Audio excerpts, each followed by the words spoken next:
Okay, just a couple of tips when you're going out to record. First and most importantly is to make sure all your equipment is working before you leave and go into the field. Make sure your batteries are charged, make sure you have the right microphone, you have extra batteries, that you have a working recorder, make sure everything's working.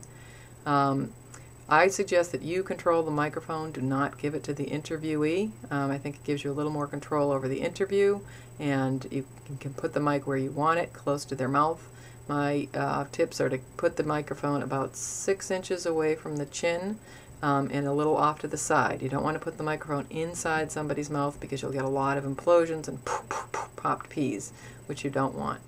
So you control the microphone, don't give it away. Watch your levels, we've talked about that before. You know, keep your eye on those levels and make sure you're not getting distorted audio. If it gets to that peak level, you're in trouble. Sometimes the microphone cables don't plug in as nicely to the recorder as you'd like, so make sure that the mic cable connections are secure. If you're running around chasing somebody, they might fall out, so readjust them and check on them, otherwise you're going to get dropped out audio. If you wear headphones, you'll hear that you're not recording any audio, but you want to watch your levels and wear your headphones.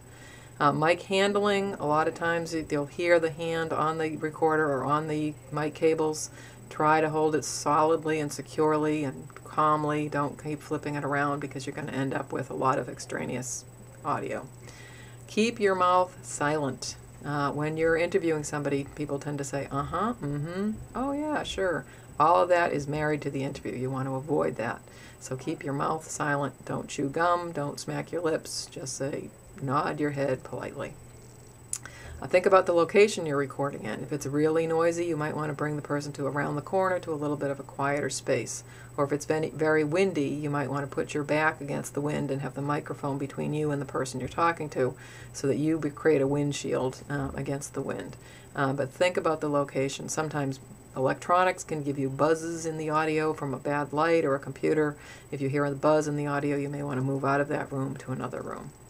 Always record ambience and room tone, whatever's going on in that scene, whether it's doors opening or elevators dinging or people's shoes clacking along the floor, music, birds. Just always think about audio possibilities to create a scene. And pause between each question and answer to give the person a chance to finish their sentence so you don't step on the end of their soundbite with your next question. So there be a little bit of silence after each question if you want. And the types of microphones we're going to be using are shotgun microphones, which are the long pole mics, which are unidirectional. They only pick up audio in one direction. The microphones that are internal to the recorder are omnidirectional, and the lavalier mics are all unidirectional. So omni means it picks up everything in a circle around the microphone. Uni means it picks it up only in one direction. So when you're working with microphones, make sure you're getting what you want out of it.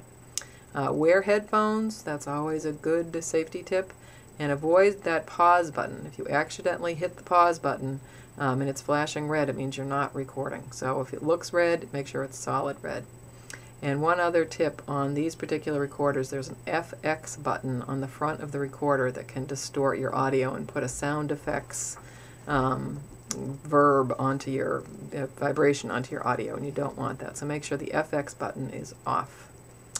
And that's about it for now.